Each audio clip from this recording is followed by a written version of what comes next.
Les vraies voix Sud Radio. Les 6 ministres LR participent au gouvernement de Sébastien Lecornu ont été exclus du parti ce dimanche avec François-Louis Bourneau. Bonsoir Cécile. Bonsoir François. On est juste à côté ce soir. Grande place. C'est un grand ménage effectivement qui secoue la droite. 6 ministres, tous estampillés, les Républicains, viennent d'être exclus du parti après leur rentrée dans le gouvernement de Sébastien Lecornu. Une décision tranchante signée Bruno Retailleau, qui avait pourtant prévenu participer, c'est partir. Parmi les exclus, des figures centrales du parti comme Annie Genevard, désormais ministre de l'Agriculture, ou Vincent Jeanbrun, promu au logement. Les Républicains se réuniront bientôt pour entériner ces exclusions. Encore faut-il qu'il reste assez de monde pour faire le tour de la table. Et notre invité Benjamin Morel est avec nous, politologue. Bonsoir, merci d'avoir accepté cette invitation. Retailleau avait prévenu que si toutefois un LR arrivait au gouvernement, ce serait la censure. Est-ce que c'est de bonne loi selon vous ?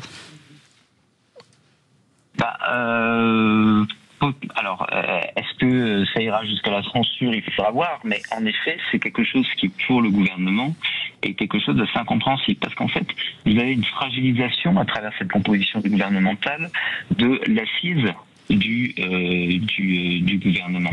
Si vous voulez, quand vous avez un gouvernement qui est un gouvernement dont l'assise parlementaire est très limitée, vous essayez d'élargir cette assise parlementaire.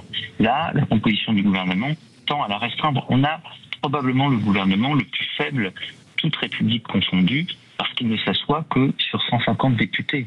Et ça, évidemment, si vous rajoutez Renaissance et Modem, et ça, évidemment, c'est la preuve d'un manque de stabilité.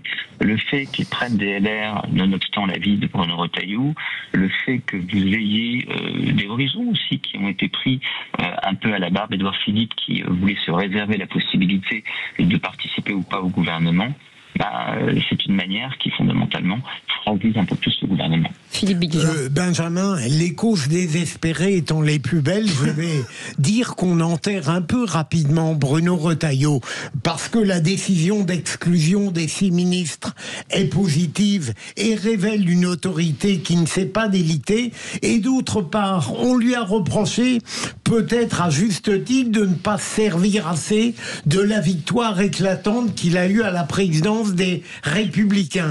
Et je pense que peut-être il va comprendre qu'il doit le faire maintenant. Qu'est-ce que vous en pensez ?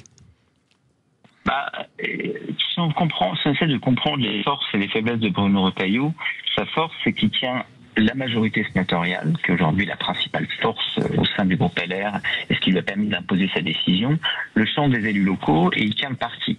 Sa faiblesse, c'est qu'il ne tient pas un élément fondamental dont a besoin Sébastien Lecornu, qui est le groupe politique à l'Assemblée. Au fond, ce qui fait qu'il y a censure ou non censure, c'est le groupe politique. Et le groupe politique, il a un peur d'une dissolution, et pour l'instant, il est dirigé par Laurent Wauquiez.